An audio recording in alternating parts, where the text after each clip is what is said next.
Welcome to studio local news. Srikakulam జిల్లా పాతపట్నం నియోజకవర్గం NDA కూటమి అభ్యర్థిగా అయిన మామిడి గోవిందరావు నామినేషన్ కార్యక్రమానికి 5 మండలాల నుంచి టీడీపీ నాయకులు, జనసేన నాయకులు, బీజేపీ నాయకులు, ప్రజలు, కార్యకర్తలు, కార్మికులు, అభిమానులు తరలివచ్చారు. కూటమి నాయకులతో శ్రీకాకుళం ప్రతినిధి సోమేష్ మాట్లాడే ప్రయత్నం. పోషించేటట్లు మొత్తం కూడా మంచి హుషారుగా ఉండేటట్లు కనబడుతుంది.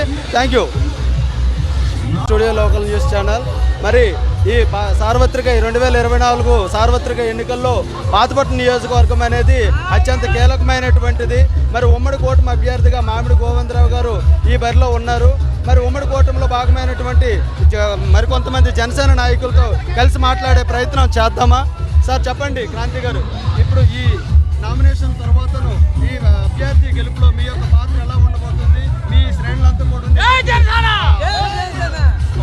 శ్రేణులంతా కూడా ఇతనికి సమర్థంగా పనిచేయడానికి సిద్ధంగా ఉన్నారా?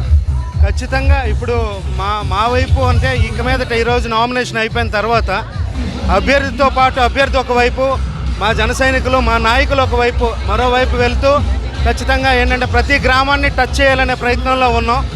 ఈపాటికే కొంతవరకు మా గురువు గారు కానీ మన గోవిందరావు గారు కొంతవరకు తిరుగుతున్నారు, వాళ్ళ కార్యక్రమాలు వారు చేసుకుంటున్నారు. కానీ జన సైనికులు మాత్రం కొంచెం ఈ మధ్యన కొంచెం వెనకబడ్డారని తెలిసింది. కాబట్టి మేమందరం మళ్ళీ ఇంకోసారి కలిసికట్టుగా వెళ్ళి నియోజకవర్గంలో ప్రతి గ్రామాన్ని టచ్ చేసి ఖచ్చితంగా మంచి మెజారిటీ తీసుకురావాలని ప్రయత్నం చేస్తున్నాం.